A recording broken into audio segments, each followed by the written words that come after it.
சிவகாசியில அடிக்கடி இந்த பட்டாசு வெடிப்பு சம்பவம் நடைபெறும் இல்லையா, அதை பத்தின ஒரு செய்தி தான். சிவகாசி பக்கத்துல 10 ஆண்டுகளா மூடப்பட்டிருந்த ஒரு பட்டாசு தொழிற்சாலையில திடீர்னு தீ விபத்து ஏற்பட்டிருக்கு. இந்த தீ விபத்துல 3 பேர் படுகாயம் அடைஞ்சிருக்காங்க. அந்த 3 பேருமே இளைஞர்கள் அப்படின்னு சொல்றாங்க. எதனால இந்த விபத்து நடந்தது அப்படின்னு கேட்டா, புகை பிடிச்சிட்டு அவங்க ஒரு சிகரெட் துண்டை தூக்கி வீசியிருக்காங்க. இந்த கழிவு பொருட்கள் வெடிச்சதுனால தான் கூறப்படும் வெடிச்சது அப்படின்னு சொல்லப்பட்ட நிலையில சிவகாசி போலீசார் விசாரணை நடத்திட்டு வராங்க. பட்டாசு இருக்கிற இடத்துல சிகரெட் பிடிக்க கூடாதுன்றது நார்மலா ஃபாலோ பண்ணக்கூடிய ஒரு விஷயம்.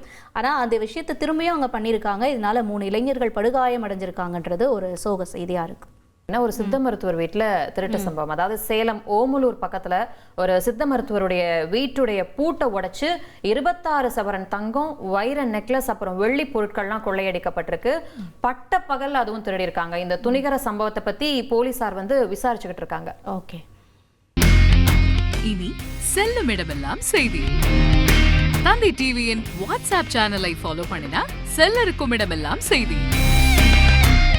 இதோ QR கோட் இப்பவே ஸ்கேன் பண்ணுங்க, ஃபாலோ பண்ணுங்க.